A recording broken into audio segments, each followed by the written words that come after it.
Ward by J.C. McRae. A production by Parahuman Audio. Performed by a cast of fans and volunteers. Please visit parahumanaudio.com to learn more. Thank you and enjoy.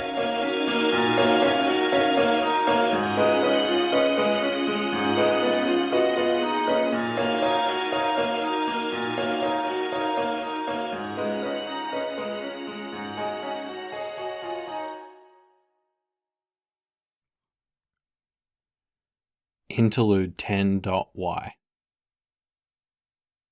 The world greeted him with a chitter and a dozen spidery legs prying at his upper body and face. Legs hooked onto teeth, where he had teeth, and onto gums, where teeth were absent, bottom and top row, prying his jaw open until it cracked and he wasn't sure it would close again. It shoved its face between the legs, into his face and his mouth, and the texture of it was like wet sandpaper on cold, naked skin.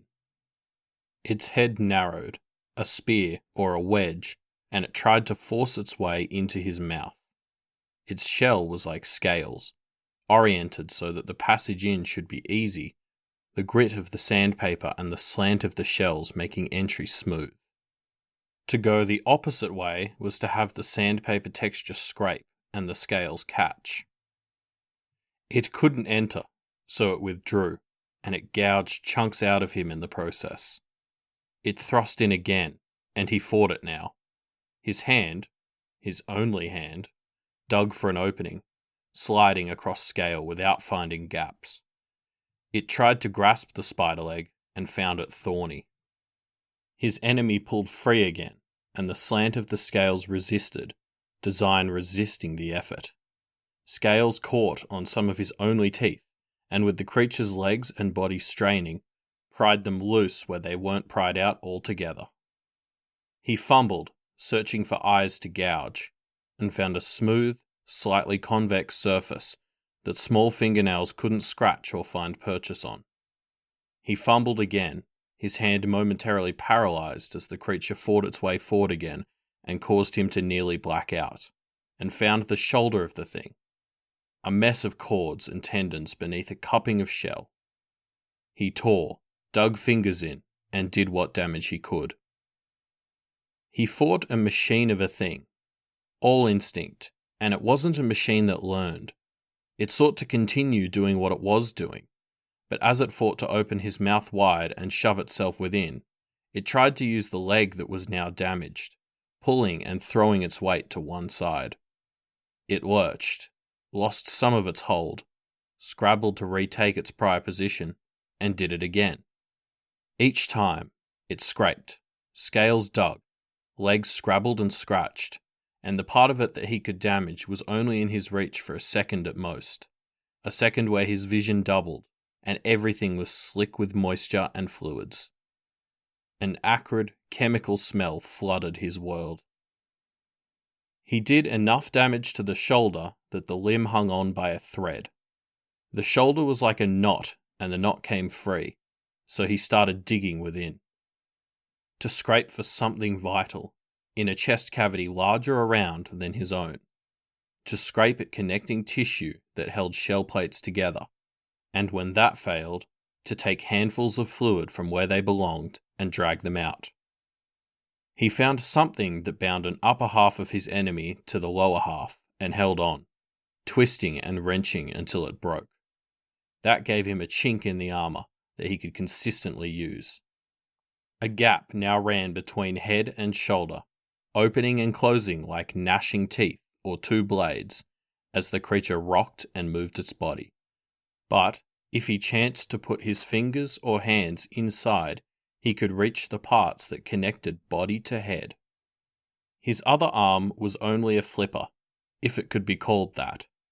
Too broad and rounded to be a blade, too hard to be a fin, not long enough to be useful.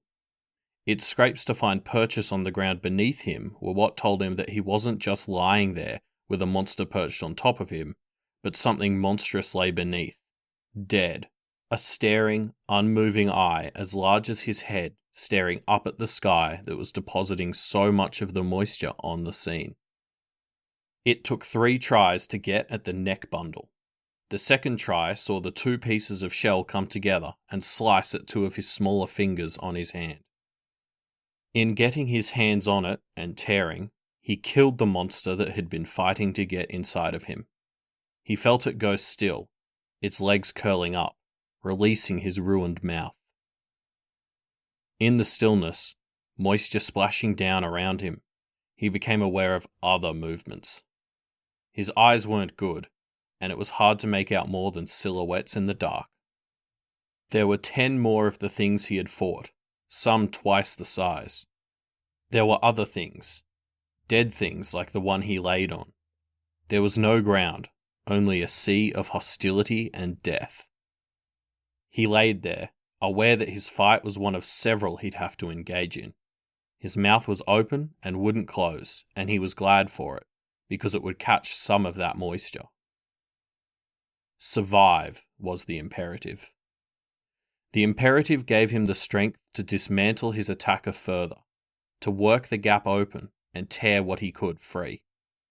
Already, another hostile thing was scratching idly at the body of the dead thing he laid on. It might have been seeking entry. It might have been seeking him. Much of his enemy was hollow, the space occupied by fluids that were easily displaced or lost. He tore what he could and worked his way inside, his hard nub of a limb doing some of the work. His head was heavy, and following the imperative meant that he had to stop taking that meager water from the sky and put his head within. It was not an easy fit, and it was one that took some effort. The roles had been reversed, and it was him that sought ingress, him that had to retreat, and then try again, fight, and scrape away. He worked most of himself within the shelled carapace, then stopped to rest. He couldn't close his mouth, but with his reaching tongue pressing things to the roof of his mouth, he could suckle and pressure. Dangling bits of meat provided moisture, sustenance. The world of scales and moisture around him shuddered, and he flipped over, fluid spilling into the cavity he occupied, then quickly draining out. They tasted as before, chemical, acrid, filling his nose and coating the back of his throat with the smell, leaving his head pounding. He'd been buried. Ensconced within a borrowed shell, he couldn't see the black-grey expanse of sky overhead anymore. Only writhing and struggling scale, plant life, and the occasional twitching limb. Survive. He gathered his strength. Time passed, and he remained alert for the scraping of the things like the one that had attacked him. Now and again they prodded and crawled through the forest of living matter, but they didn't bother him while he was shelled. The world turned upside down again. Not to add more, but to separate. There was more noise as they were separated further, and with blurry eyes, he watched while a massive figure brought a weapon down, severing the head of a living, writhing thing. The action injured the shelled thing that had taken up residence inside, and the weapon killed that. Through the gap, he watched as other shelled things made their way closer to the monstrous figure. He watched as the figure stepped on the shelled thing, killing it, then killed another one with the weapon. A blade on a pole. It wasn't that the figures were large, he realized, but that he was small. They were covered in protection like he was, but it was made to fit their form, covering every part of them while still moving easily. His protection limited him as much as it walled off the outside world. This was their world. Small meant vulnerable. Vulnerable meant that it was best to stay quiet. Quiet while they killed. Quiet when they struck him with the blade. Not to kill, but to move. The dead life and plants were put separate from the living, and the living was steadily killed or taken away. He'd been taken from the dangerous writhing jungle to a dead one, of shells and smooth, cold scale. The dead weren't to be left alone. Off to the side, a great light burned and consumed, fed regularly with plant life, and it reduced the dead to odours and tastes that made him salivate, before reducing them to char that made his face wrinkle.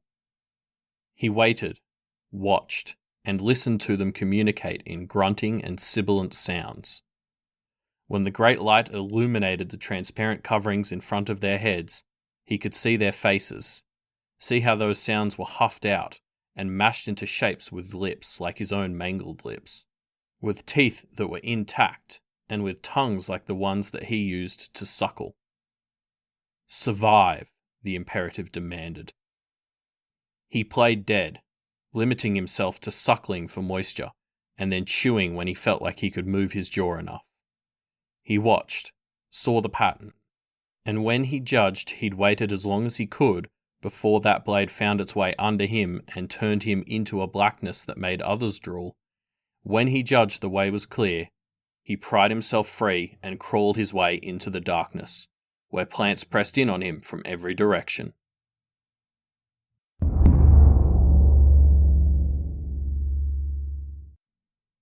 You don't remember anything before your trigger? Rain asked. The guy was trying to look disarming, but there was a scratch that traced the line of his eye socket and turned his lower eyelid black, just swollen enough to make the eye squint in a suspicious way. Define trigger. The rest of the group was paying attention to him now, eyes trying to get past the shell he'd erected around himself, see parts of him he wasn't comfortable revealing. He trusted Ashley's cold, uninterested look more than he trusted Kenzie's small smile and wide eyes. He was glad for the eye patch he wore, because it meant he didn't see Kenzie staring and studying him. Nothing before, Chris said, shrugging. He wouldn't tell them about the bonfire, the bugs, the quarantine crew. I don't remember anything either, Sveta said. She was always quiet, trying to sound gentle and non-threatening. She said sorry a lot and stared at the ground. She went on. But I dream. I've tried to paint it, to take those fragments of dreams and put a puzzle together. Do you dream, Chris? The therapist asked. Prodded.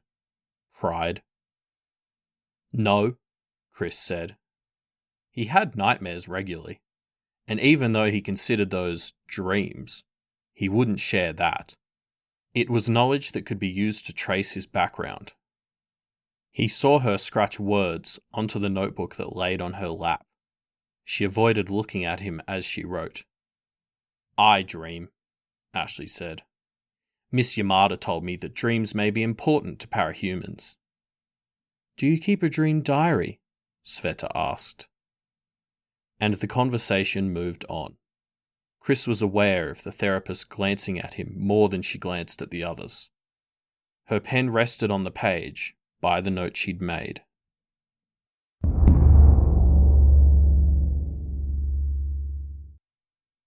Second imperative. Migrate. Surviving meant eating, and eating gave him the strength to walk instead of crawling. He was growing, and the rate of growth made his entire body hurt. Eating meat was hard, because it required catching that meat, and eating enough vegetation to keep himself going required constant eating, which conflicted with the second imperative. It also meant that he had to experiment with eating different things. He'd eaten some shoots last night, and had spent his usual sleeping hours enduring stomach cramps and a forced evacuation of everything he'd eaten and then some. Now he was delirious, thirsty, and having to stop because his stomach was contracting and cramping so badly. He needed to keep moving, both because it was imperative and because he needed water and there wasn't any here. He found himself slowing, taking more breaks. To do otherwise would have meant collapse, but stopping and not reaching water or destination meant death or nothing. There was no alternative. 500 breaths of walking. 300 breaths of sitting, resting. Then 400 breaths of walking.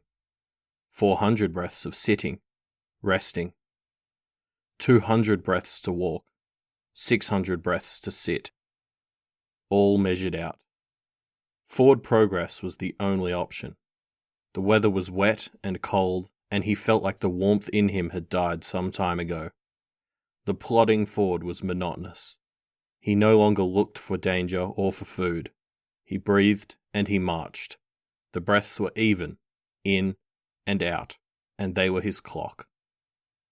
50 breaths of walking. He had to stop, his stomach cramping. He lost count of his breathing while gasping in pain. He imagined it was close to 1,000. 100 breaths of walking. 1,000 breaths of rest. 100 breaths of walking. 1,000 breaths of rest. He wanted to rest longer, and he couldn't let himself. 100 breaths of walking, not towards his destination now. His heart hammered in his chest as he took those 100 breaths and the steps that went with them, because he now knew the danger he faced. He put himself in the most open space he could. Predators would see him here, but if he didn't choose this location, then the scavengers would get him. He collapsed, and the exhaustion and pain that ran through him was enough that the feeling of hitting the dirt didn't even reach his thoughts. He faded in and out from there. Cold and wet, then cold and dry, then movement, covered in a soft wrapping, too soft to be any protection. His half-formed left hand gripped the material. When he came to again, he felt better. He felt nourished, and he felt rested. There were a few aches and pains, but no longing for water. He moved the material that covered him aside, and found a distance between the soft material he had been resting on and the ground below. He landed, and he fell, but he made little noise. Second imperative: migrate. They caught him before he could get there. People like the ones that had been killing and burning, but without the coverings that were the same color and material from head to foot. Bigger people. He struggled and fought, heard their utterances and knew no meaning in it. He saw their kin, a long, long line of people, all migrating in their own way. To the wrong place. People with belongings gathered, moving at a crawl, unwary of the hard-shelled things that had travelled along hard surfaces so close to them. He tried twice more to get where he needed to be, and on the third try, 2 of the people decided to confine him, imprisoning him in a large shell with soft material within. This shell moved, and once he saw that it moved in the direction he needed to go, he relaxed. When they stopped, he pointed with his fist, insistent. He knew the destination by heart, even though he knew so little else. A deserted place, of shelters like the tents, only hard stone. Some towered high, others were squat and low. His destination was downstairs. The grown ones with him tried to stop him, because now they were wary. He fought his way free, and he ran. Down the stairs. A door and a panel on the wall. Each bump on the wall produced a note when pressed, and they had to be pressed in the right order. It was imperative. The door opened, and a world of manufactured concrete stood out before him. There were more metal doors, more panels, but all the doors were open. Shells and guts of metal, crystal clear containers that housed fluids and things within. Shells meant to be worn, now draped in a covering of gossamer, courtesy of the tiny shelled things that swarmed them. The grown ones followed, and they looked scared. They picked up their pace, to reach him before he could reach the chamber he needed. They were just in time for the light. A single light, focused on each of them, blinding, so they all covered their eyes. When he looked, he saw that the light shone on him had turned green. The one that shone on them was the red of bodily fluid, of injury and pain. He didn't jump when there was a sound like there had been when people had been doing the killing. A sharp cracking sound, as boot came on blade, severing life. No blade here. It was a series of narrower things, so fast they were invisible. Both of the grown people collapsed. He advanced, reaching his destination. His hand mashed the raised markings there, and the markings depressed as the ones on the panel had. Things lit up, and the face he saw on the other side of the clear glowing panel was of a grown man, teeth crowded towards the front, hair brown and tousled into a mop, eyes wide in a dangerous way. He moved like he was afraid, moving things, putting fluids in things, and making utterances in a quick, nervous way. What he said didn't matter. Migration done. He instinctively knew what he had to do. The scene on the panel continued as he found everything that seemed familiar and made sure it was in place. By the time he was done, the scene was repeating itself. The same sounds, the same movement. Third imperative. Download. Feelings were just chemicals in the body and the brain. On the glowing panel that showed the repeating sequence of events, he could see some of those chemicals, running through clear, artificial veins, or residing in cases and shells. Metal tips pressed against his flesh until they pierced through. He turned the segment, and the chemicals flowed into his arm. From his arm, they travelled through his body. They were meant to evoke a specific situation, a specific instance. Something slowly began to shift, his head pounding, and he understood what he was doing. He understood the chemicals, and he understood the machinery around him. It came in waves of increasing clarity. The memories came after. He could put names to what he was looking at. He could remember the shape of the moment he'd triggered. The word triggered popped into his head amid the stream of memories, and he could remember everything that had come after. He had a name for the person on the screen now. A name for himself. PRT's second most wanted, 2003. Seventh most wanted if counting international threats. He'd fought the PRT's headliner team 3 times. 1 win, 2 draws. He'd lost both of those times, technically, but he'd gotten away, and he counted that as a draw. Then, they'd caught him, found him mid-experiment. He'd been a prisoner in a regular prison, until they'd grown lax. Then, the birdcage, the Bauman Parahuman Containment Center. 7 years of cameras and eyes watching his every move while he was contained. He could imagine the fingers tapping on the glass. Dragon handled the announcements, but he could imagine the other staff watching. No one woman could do all the watching. 100 eyes. The memories were overwriting and overshadowing the creature he'd been. The creature that had fought so fiercely and wrapped itself in the shell of one of Breed's spawn. He'd been dredged up along with them while, presumably, people had been looking for heroes in the wreckage after everything had gone wrong at the oil rig. He reached out and touched the screen, feeling a kind of dread. He didn't want to be that.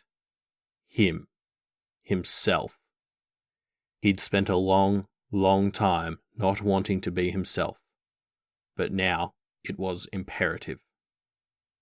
As if responding to that thought, the man in the recording turned to face the screen, still talking, chattering. Lab rat.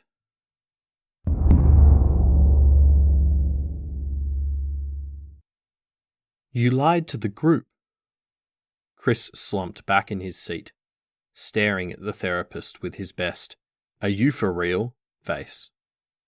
"About a lot of things," she added. "You said I needed to do this. You didn't say how." "How are you doing this then? I'd love some insight on your approach." "I'm protecting myself." "I guessed that was the case. Can you elaborate?" He let out a long, belaboured sigh. People were so much more trouble than they were worth. Name a statement, anything I said, and I'll explain why. Your background. It can be used to track me. If they know where I came from, then they know who and what I am. That matters to people. You think certain people hold grudges? I think certain populations hold grudges.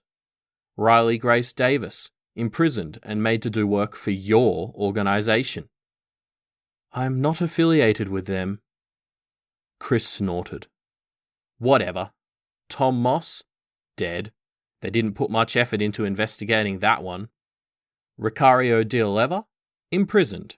Akemi what's-her-name? Imprisoned. She seems reasonably free and happy by all reports I've seen. Led around like a dog, watched constantly. That strikes me as the kind of thing that you're very conscious of, being watched, observed, manipulated. He said. If you haven't picked up on that already, you don't deserve your credentials. Jamie Rinke, imprisoned. Meadows, dead. I can't even remember which of the other slaughterhouse or Class S threats are alive still, but for most it's because they've been dead or imprisoned for so long that we've mostly forgotten about them, which is my point. If you don't mind my saying so, you're all over the place here. I mind, Chris said, frowning. He'd let himself get agitated. And I'm in one place. These are the dangerous ones, the ones they want to get rid of but couldn't. The lovely Miss Webb, imprisoned. He saw her open her mouth, and quickly added, until released by Benjamin Terrell, who is public enemy number 1, and I would guess is either going to die before the year is out or live to be 200. Fair assertion. He has a lot of resources at his disposal. Speaking of, your Valkyrie, Miss Ciara, imprisoned. You have a very loose definition of imprisoned, Chris. Dog, leash, monitored, fretted over, limited in what she can do. If they could have done better in locking her down, I think they would have. She's free and she's helping. I think most have earned and are exercising their second chances, Chris, and she's more evidence for my belief than against it. Why are you so fixated on this? It's too dangerous to tell the truth. Even if they forgave my past, they won't overlook my potential. Tinkers get kidnapped, so I say I'm a changer. Why changer? Because it makes sense. I can sell it. I can fake it. And because changes are second to last on the good old PRT priority list. Everything else being equal, changes get left alone, while the thinkers and masters get gunned down first.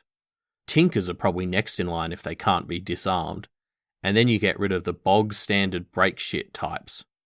Changes come after all of that. Which is why you lied about that, she said, and he saw her take a note as she said it. A mark on the paper. Something to keep track of. A continuing study of him. Survival is always going to be my first priority, he said. The way I see it, half of the parahumans out there are doing it wrong. They aren't protecting themselves. They aren't making the right moves. They aren't optimizing. And optimizing has to start with staying alive and keeping from being exploited, which they are all really fucking bad at. I have many patients who I wish were still alive right now. I wouldn't put it quite in those words, but it's a scary world. It is, and those patients were idiots. Your current sitting in a circle ring of patients that you made me sit with? Idiots. She seemed exasperated now. We're all doing our best. Did you get anything at all out of the group session? Chris snorted. If you put a little bit more of yourself out there, then maybe you'd get more out of it. I told them enough. What did I say? Tinker got me, experiments, abuse, fucking asshole kept me for a while. You didn't mention that the Tinker was you, Chris. Would have kind of given away the whole show, don't you think? He asked, as sarcastic as he could manage. I get the impression that when you came here, you were irritated, the therapist said. You were already plotting how to tell me you didn't want to attend, yes? Yes, he said. He smirked. I like the word plotting. It fits. Can I negotiate with you? He shrugged. Keep attending and... Why? Because I think there's some value in it. I think if you give it time, it'll be easier to talk and to share. He snorted again. You think that's going to help? With therapy? Careful guidance and attention? Yes, I believe that. But you have to want it. He reached into his pocket to pull out his phone. Not nearly enough time had passed. Agree to this, and I'll talk to the institution. They can relax the disciplinary measures for your outbursts, give you access to your things, and give you the freedom to visit your workshop. Provided, of course, that you keep it safe, sane, and sensible. His fingers drummed on the phone screen. What are you thinking? She asked. I don't need the institution. You're a young teenager with nowhere to live. I'm a 32-year-old man in a body that was meant to grow fast, not well. It's not quite that defined, Chris. You seem to enjoy that it's not defined, because if I approach you as a juvenile, you claim you're a man. If I approach you as if you were a man, you retreat to being the teenager. Petulant, sarcastic, immature. So flattering, he said. And clever, independent, with varied interests. A far cry from the person described in the write-up for Lab Rat. A distinct, natural personality of its own. We could debate it all session. Oh wait, we have. Multiple times. By your choice. I think you like that you resist labeling as one or the other. A circular argument is safe ground to retreat to when you don't want to discuss other things.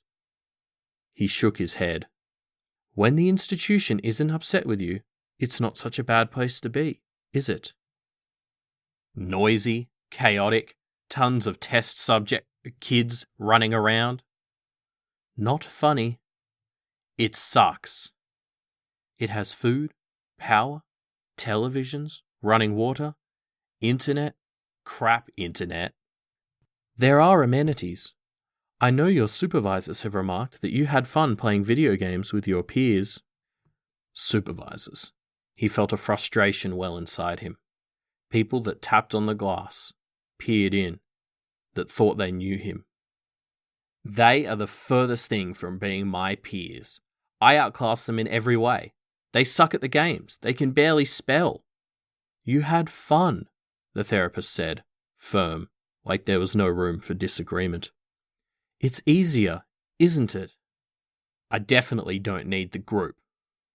I picked members for the circle because you have common focuses. I can see you perk up whenever Tinker-related talk comes up. Rain, Kenzie, I know there are parallels between yourself and Ashley, that you aren't the originals. She's a legitimate clone.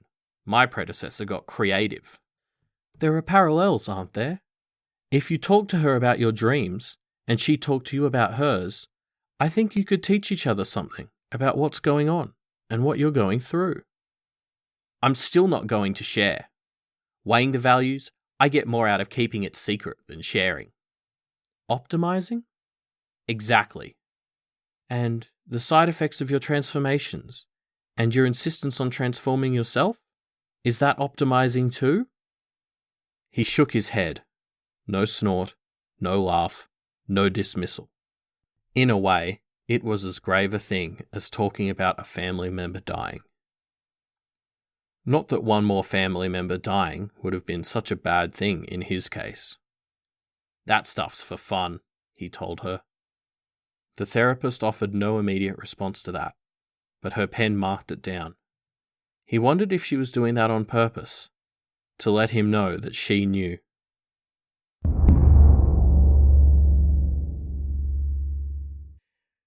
Cortisol, epinephrines, and noradrenaline flooded into his arm along with a mess of acetylcholines. Third imperative. Download. Every 2 or 3 days, depending on how long he could hold out, he Downloaded. Powers and agents, as the literature called them, had a way of connecting better to hosts when the host was in alignment with the moment they triggered. It was at this time that the agent performed its deepest study of the host, the context around the host, and all necessary things relating to the power. With a specific feeling derived from a specific balance of neurotransmitters that he pumped into his system, his brain hooked up to a machine to read the various levels. He replicated the feelings of one specific length of time. Then, the moment that it all came to a head. A slow ramp up. His finger adjusted the switch, slowly sliding it across the dusty, cracked terminal. He watched the cortisol levels rise, felt them rise.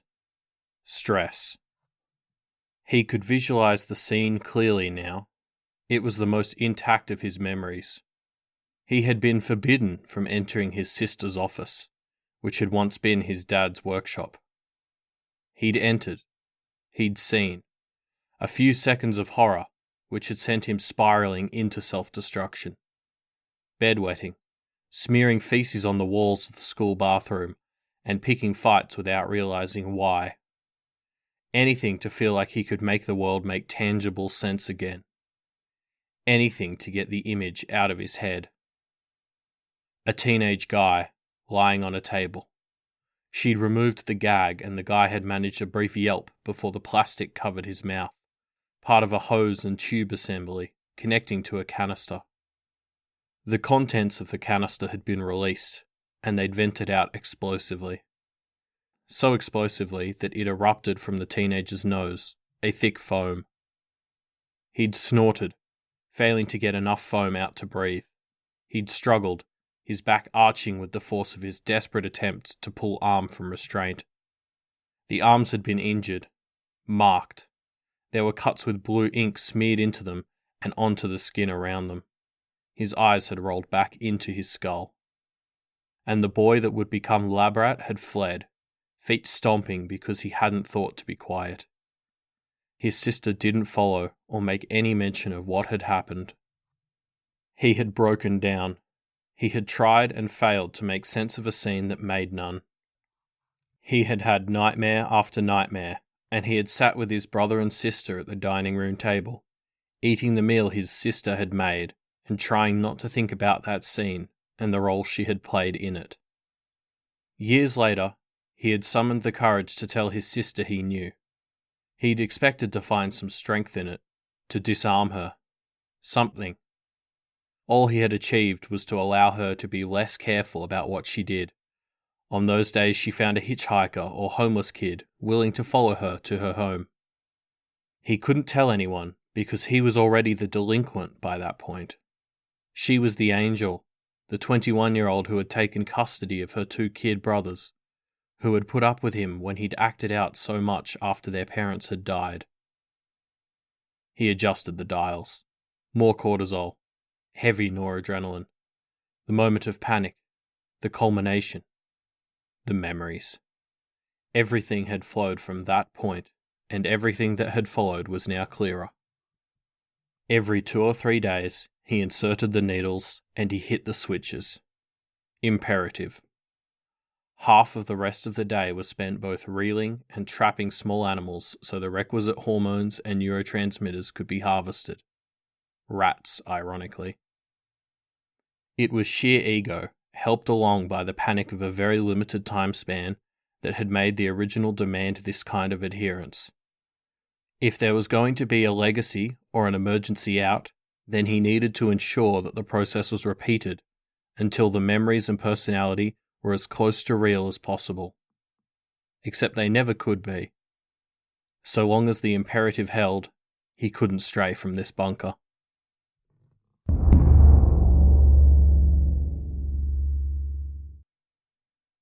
Chemicals. He gathered what he could. 6 minutes to rig an extraction gun. 10 minutes to extract from every animal in the shelter. His hand was heavy on the top of the cat's head. The machine pumped at the back of its skull, extracting. It died in bliss, which was better than most would get, the way this was going.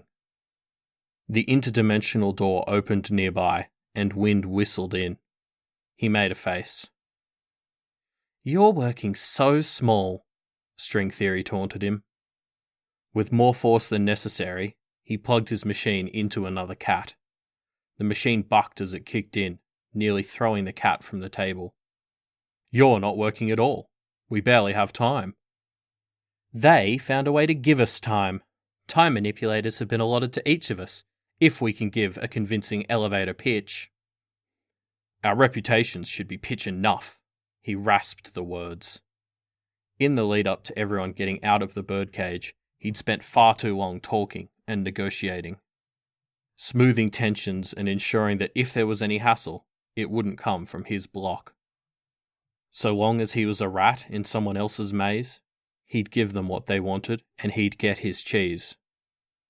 After was after. He just had to get there. He just had to get through the next day. "What are you making?" String Theory asked, sticking her head between his elbow and his body. He dug his elbow into her back, hard, and she squirmed her way out. "Let me be your rubber duck," she said. "Shouldn't you be building something impractically large?" "I set my servos to build. Tools in motion, engines heating up. I'll go back in 2 minutes and 31 seconds. But I clearly need to make fun of you before then. What can you even do with that?" He had no plans. Or rather, he had 100. He'd spent 7 years thinking about what he would do when he had the chance. A real chance that didn't use the food byproducts and what he extracted when he performed procedures on his cell block inmates. The mentally ill, the suffering. Take from one, give to another, level out serotonin, reduce aggressive urges. Now and then their parahuman overseer would get upset at him for building up too much of a collection, demanding he dump it. Until then, he had some freedom. He kept a cell block of people quiet, when they were the types who had no reason to be quiet, and in exchange, they left him alone 6 days out of 7. Another of the 7 days was reserved for dealing with disputes and talking to other cell block leaders.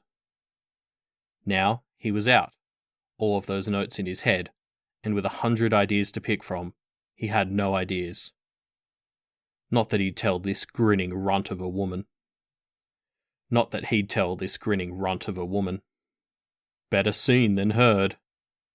She smirked, and it was a really punchable smirk. She slouched, and rather than straighten up to smile at him, she twisted her head so her chin craned up, looking at him with overlarge glasses and a forced smile on her face.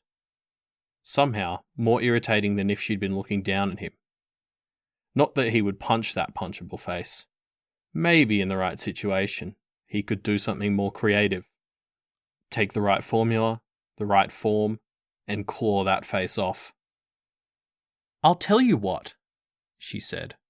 "Before I go, a bet." "What?"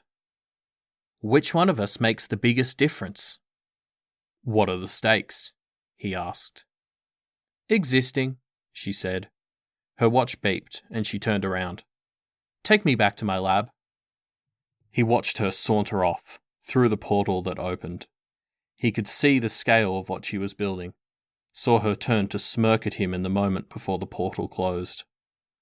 He was left in the animal shelter, the lights dark. This wouldn't do. He was thinking small, and he hated that she was right almost as much as he hated her guts in general. Yet however much he hated her, and however much she claimed to detest him, they ended up together, over and over again. It had been her saying goodbye. Couldn't think small. Couldn't let the runt win. "Give me a portal in the ceiling, someplace bright." A portal opened, a square of light that illuminated the interior of the shelter. Animals shuffled in cages and kennels, their cries overlapping. "So that worked," he said, his voice a quiet rasp. "Give me a portal to where the confiscated PRT tech ends up." The door opened. He smiled. Stakes are bad enough, you're not even going to say no? It would be a start. Ensuring he had the last laugh would be the next part of it. It meant surviving.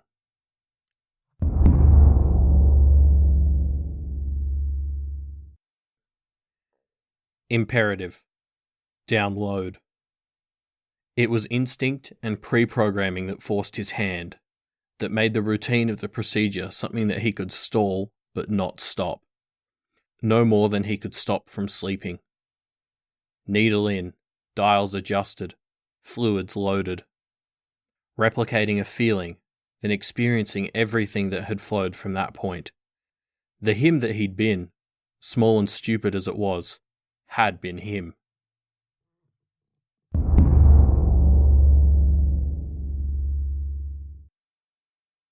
Elephants were scared of rodents, or so the story went. Dogs ate cats, cats ate rats, and rats scared the elephants that terrified everyone. He knew that he was put together weird, as though none of the pieces of his body fit with the other.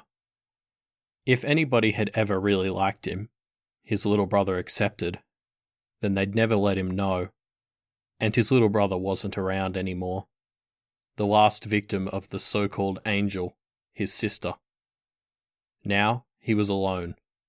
For a moment, there were only the eyes that watched him, waiting for him to ask for a portal. He put on his coat. He gathered his crate and a backpack, both full of injectors, the housings procured by way of a portal to a medical supply company, and he grabbed the ball. His emergency out, quickly cobbled together. Portal to wherever the fighters who won't be fighting at this next battlefield are. The doorway opened. There were people gathered. Some would be friends and allies of the people who were fighting front and center in a matter of minutes. Quickly, he handed them out. No time for explanations, and he knew he was untrustworthy enough by reputation and look that explanations wouldn't help much. If they wanted one, they could take one. He'd get as many out as he could. Maybe one would matter. Maybe all of them would. A rat could scare an elephant. 1,000 rats could kill one. Heroes, villains. Some stared at him. He'd never taken off his birdcage sweats, only put stuff on over it. "What is it?" someone asked. A girl in a grey-horned mask, with slanted eyes, a scarf, and a black bodysuit. His voice was still a bit of a rasp. "Wear it. It activates when you're hurt. Maybe keeps you in the fight. Makes you strong in a desperate moment." The girl tossed the small box up in the air, then caught it. "Okay." He handed others to people nearby. "Can I have one for my dog?" one of them asked. He looked at the dog. Grown large, monstrous, clearly some kind of growth effect in play. He would have liked to study it. He would have liked to see the interaction. Would it fizzle? It stirred up his tinker brain, and he had to suppress it. He'd had some experience in suppressing those thoughts, in all his time in the birdcage. "Go nuts," he said. "Then I want some for my other dogs." He pushed a handful into her hands. She nodded, satisfied, and began putting them into the pockets of her baggy jacket. He considered his next move, who he should approach next, thought twice, and then dropped the crate. "Find someone to hand these out. I should be there." "You're going, huh?" the girl in the grey mask asked. "You don't need your badge things?" "Injectors, and this bag is full," he said. He patted the backpack. "Give me a portal. Last stand."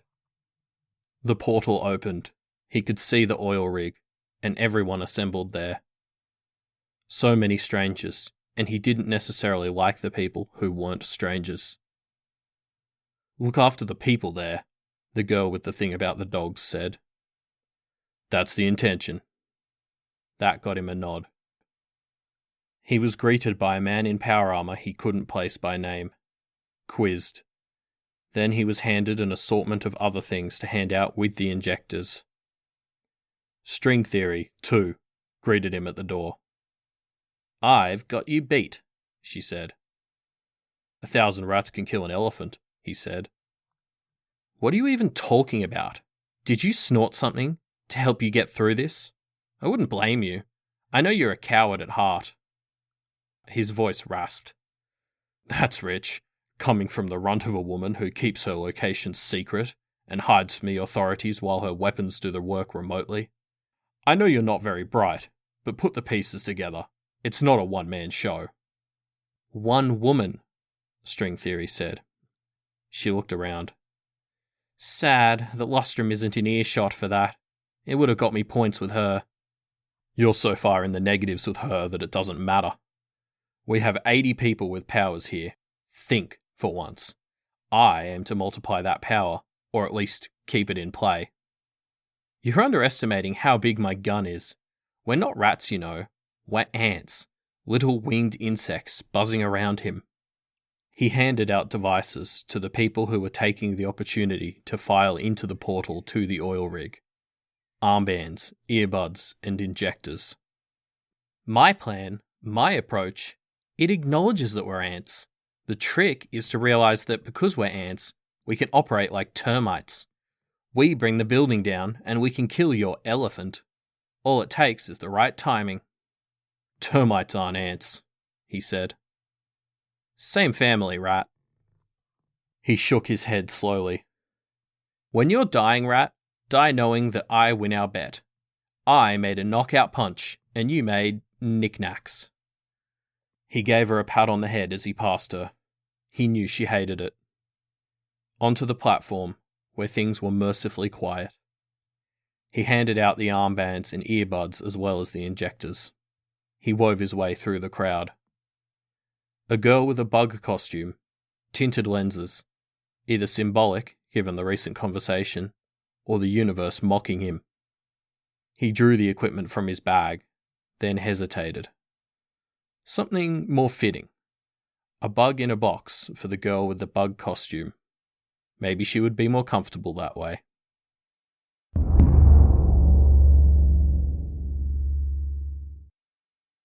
Imperative.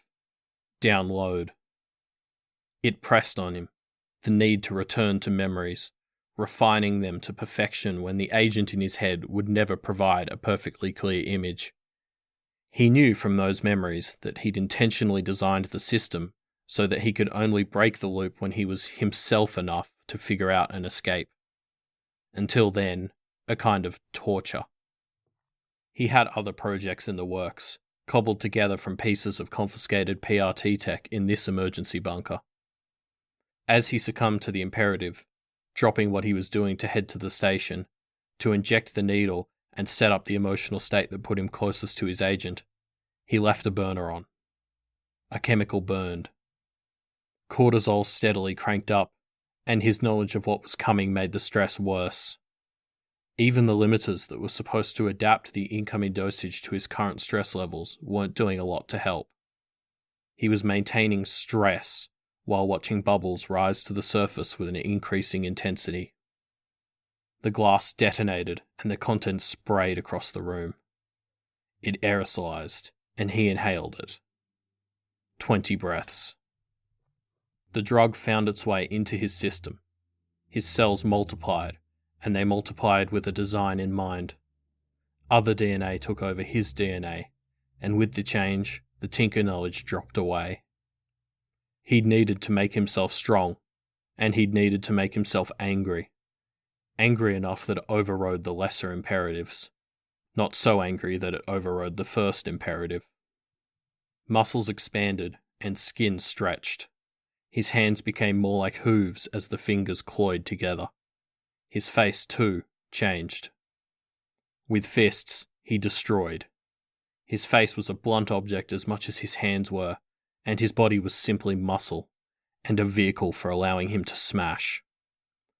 Computer screens, the looped recordings, terminals, armor that he'd repurposed to scan body parts. He destroyed, changed further as he drew in breath, panting, and destroyed more. It was meditative, even freeing. It was even more freeing as the effect faded, roughly 20 minutes in. He gradually took his juvenile form again. The machine was broken, the equipment lost, and even with his memories mostly intact, he'd had no idea if the imperative would still be in effect. Would he be forced to build and rebuild it endlessly? He felt for it, and he felt nothing. The only feeling was the pain from the spots all across his body where the glass had dug in. The change had helped to heal, but only partially.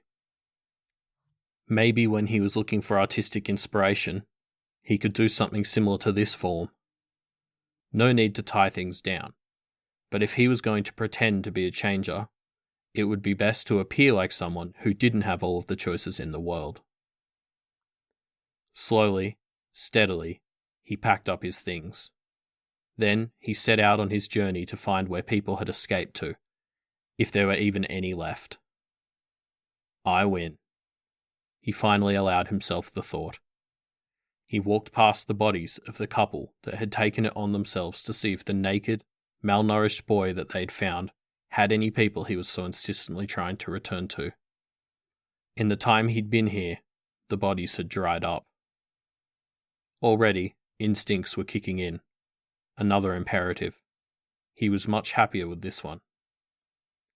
Imperative 4.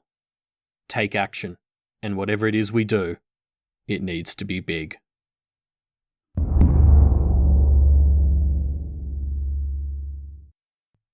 He found her crying. Amelia Claire Lavere, Marquis's daughter, Victoria's sister. The Rinke creation sprung to its feet as he drew near, prowling with long legs and a sleek, long body. It brandished a box cutter at him. Lab rat? Amelia said. She sat up straight and wiped at her eyes. You followed me? Found you. Already, he was changing back. He'd timed his arrival, done one circuit around the area. Come, let me touch you, she said, trying to sound steely and failing. She was still very close to returning to sobs. He allowed it. He approached. The Rinke creation leapt onto his leg, then up to his long neck, where it held the box cutter at an area where the blood pumped hardest. The hand was warm, with his scaled body soaked with the freezing rain. He'd called this piece of work fleeting memory. Fast, thus the fleeting, and memory because it reminded him of the time he'd been born. Not reborn as lab rat, he'd told the others about that, but when he'd been birthed onto a bed of scales and breeds bugs, dredged from the water beneath the oil rig. This body was spindly legs and sleek writhing scale, holding the vague profile of a very narrow wolf. Memory, too, because scent was tied to memory, and this form was a very good tracker. Less good in the rain, but good. Amelia helped him transform faster, and as she did, she removed the compulsion that Goddess had laid on him. As he lost his humanity, he wrapped the cloth sash around himself, concealing his manhood. A length of it went over his head, to keep the rain off. It didn't really help. As he fixed the position of everything, he adjusted the boxes that were tucked into pockets. How did you know it was me? He asked. You shed. Your power doesn't work through hair. Not well, but that body didn't have hair. Besides, you resemble him. You're not him, though. He shrugged. What have you done to yourself? She asked. He was very aware of the distinction. It wasn't, what did he do to you, referring to his creator. It was what he had done to himself. She was sharp. Stupid, so very stupid when it came to some things, but sharp in some things. I'll let you in on that secret if you let me ask you a few questions after, he said. I'm not in a mood for riddles, lab rat. They think I'm fighting to keep my humanity, while changes wreak havoc on me. They being Victoria? Them. What's the truth? I can't be rid of it soon enough, he said. Every change pulls me further away from being this. To become what? He reached into one of the pockets in the sash. He'd told the others that he needed to carry equipment and drugs with him in case his body started going to pieces. Not so. This, he said, holding up a syringe, is brooding anger. I scanned nursery during the Fallen fight. It would be interesting. She put out a finger. He extruded a droplet, then let it rest on her fingertip. She shook it off, then wiped her finger on her clothes. Fucking rude. Still, bigger things. Maybe another, he said. He smiled. Maybe they'll all get a turn. I've collected a few, lurking near powerful capes. What do you even want, lab rat? I'm dealing with shit. You had a face-to-face with her, finally? Despite everyone telling you that you shouldn't? I don't understand it. Or, I understand, I think. I just don't want to think about it at all. I could give you something. You could be mindless for a while. Peaceful. She shook her head. I should feel like shit. I just wish... Her face crumpled up. She looked away, burying her face in a sleeve that draped over one gloved hand. He looked away too.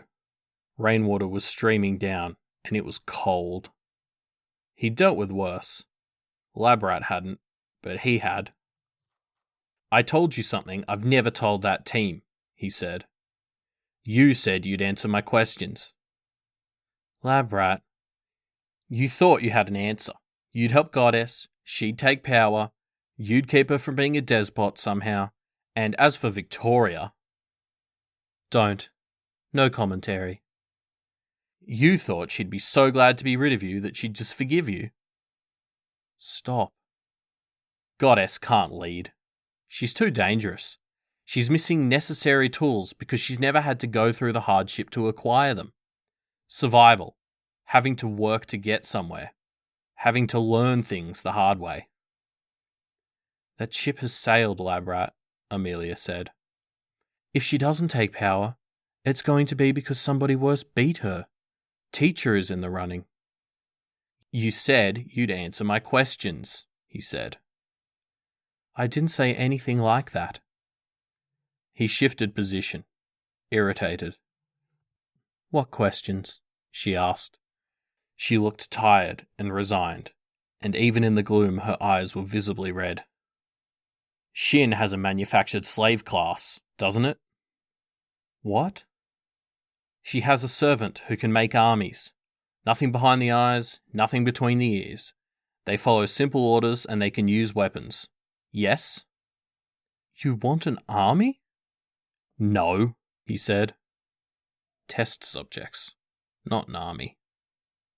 He saw the suspicion in her eyes. Her hands clasped each other now. She worked by touch. Touching her hands together was like another man resting his hand on the hilt of a knife he had holstered at his belt. A security thing. Would you fight me? He asked. Would your father? What are you doing, Labrat? What do you want? All I want is for you to do nothing. She senses danger. I'm perpetual danger for her. But she wants to keep me close. She likes me. She thinks she's safe because she can beat me. I'm just a changer. And? And when I take the form of twisted betrayal, he said. He drew a syringe from the case and he held it out, producing a droplet. She removed her glove to touch it once again. It'll be a slightly different formula to the one she thinks she can handle. And all you want is for me to do nothing? Do it, and I'll fix this. I will give you Victoria however you want her. If you want to talk, I'll get you there. If you want to keep her forever... Amelia shook her head. I can get you there, he said, lowering his voice. I just want answers. I need to think about what I'll do for her. I can give you answers, he said. The 13-year-old was gone for the time being. All I need, he repeated himself to lull her in. He'd had to do it with the more vulnerable members of his cell block. Is nothing? She asked. And if Goddess can't rule Earth Shin, then you let me help you and your father. And give you slaves? Mindless drones. And you want to be a monster? And how is it that you're going to get Victoria? Her voice rose slightly as she talked, and she shook her head, as if the no was already there and she was fighting her way to get to it. Amelia, he interrupted, and his voice was rougher. Do you want me to act here? Don't overthink it. Do you want someone to step in? Again, the hands touched. Insecure. She nodded. I know where the last member of her cluster is. I found her before I found you. We had a chat. Like the one you just had with me? Don't overthink it, he said. Don't signal anything to her, just work with me. Accept what comes and don't get in the way. Do you want me to give you something so you seem less dangerous to her? Can I trust what you give me? I know some of what you've done. If I hurt you, your father will have my head. I'm eliminating problems, not creating them. Hands clasped together in front of her. She nodded.